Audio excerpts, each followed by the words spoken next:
Assalamualaikum warahmatullahi wabarakatuh. Pada video kali ini kita akan membahas materi Informatika fase E kelas 10 di bab yang kedua, yaitu tentang berpikir komputasional. Adapun tujuan pembelajaran kita yaitu mampu menjelaskan dan menerapkan algoritma standar untuk beberapa persoalan yang disajikan, menjelaskan bagaimana data disimpan dalam struktur data tertentu, dan menentukan strategi yang efektif untuk menyelesaikan persoalan yang disajikan. Nah, adapun peta konsep yang akan kita pelajari pada bab ini yaitu ada algoritma dasar dan struktur data. Di algoritma dasar ada searching dan sorting. Lalu untuk struktur data terbagi menjadi dua, yaitu stack dan queue.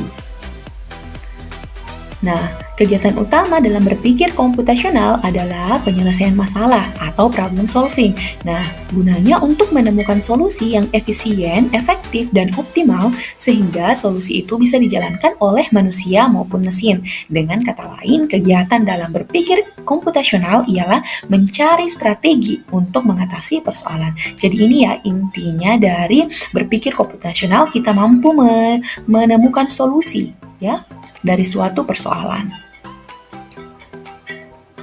Next, ada 4 pondasi berpikir komputasional.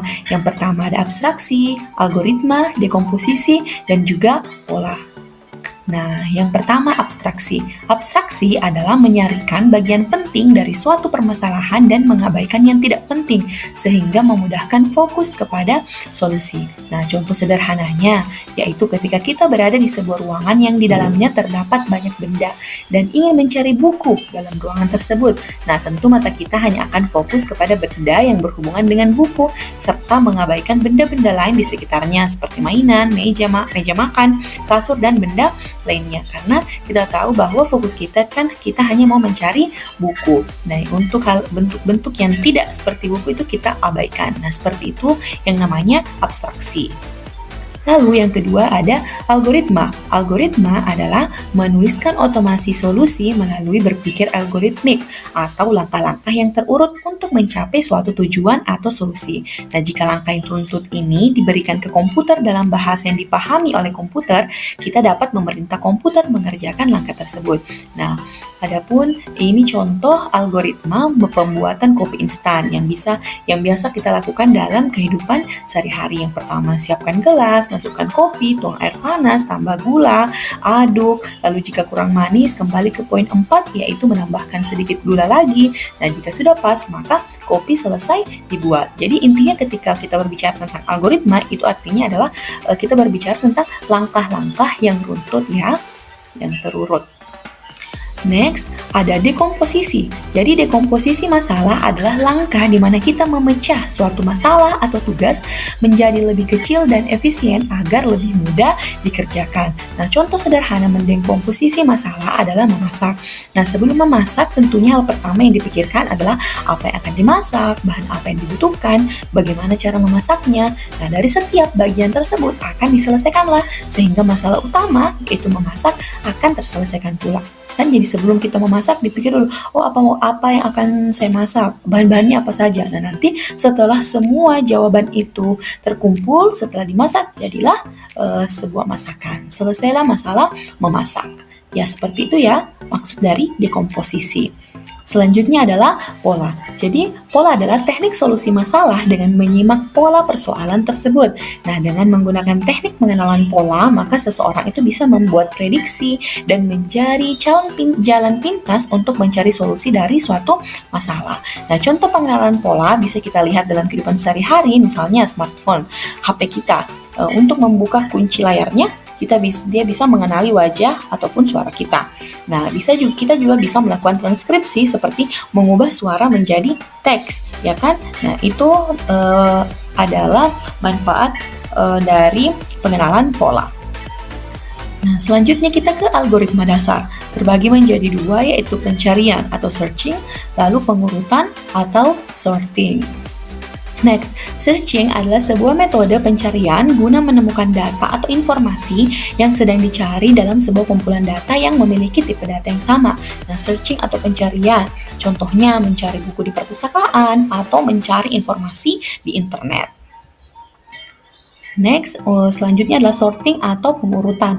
Nah, sorting adalah proses mengatur sekumpulan objek menurut aturan atau susunan tertentu. Jadi pengaturan adalah membuat sesuatu lebih rapi menggunakan suatu aturan.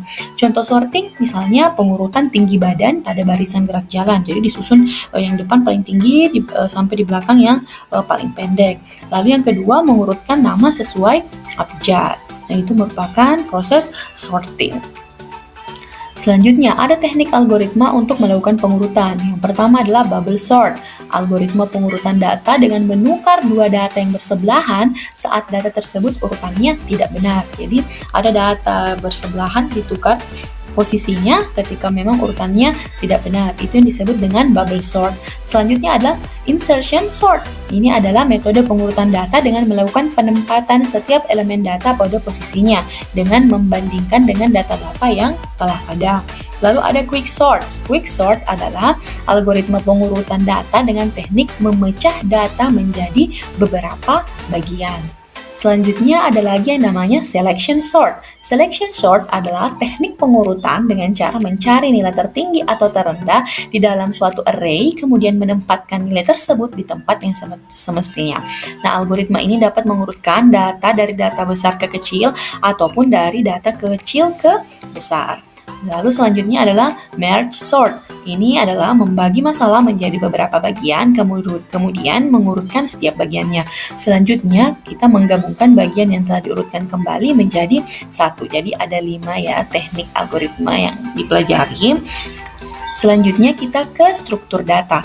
Struktur data ini terbagi menjadi 2, yaitu tumpukan atau stack dan antrian atau queue.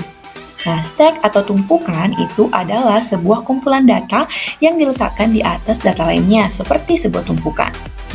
Dengan demikian, stack merupakan salah satu struktur data yang menerapkan prinsip FIFO atau last in, first out, di mana elemen yang terakhir disimpan dalam stack menjadi elemen pertama yang diambil.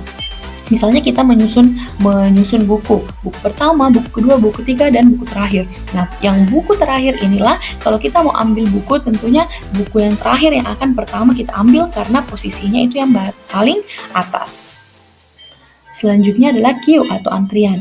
Queue atau antrian adalah suatu kumpulan data yang penambahan elemennya hanya bisa dilakukan pada suatu ujung disebut dengan sisi belakang, dan penghapusan atau pengambilan elemen dilakukan lewat ujung yang lain atau disebut dengan sisi depan atau front. Oke, sekian materi untuk hari ini. Semoga bisa bermanfaat. Assalamualaikum warahmatullahi wabarakatuh.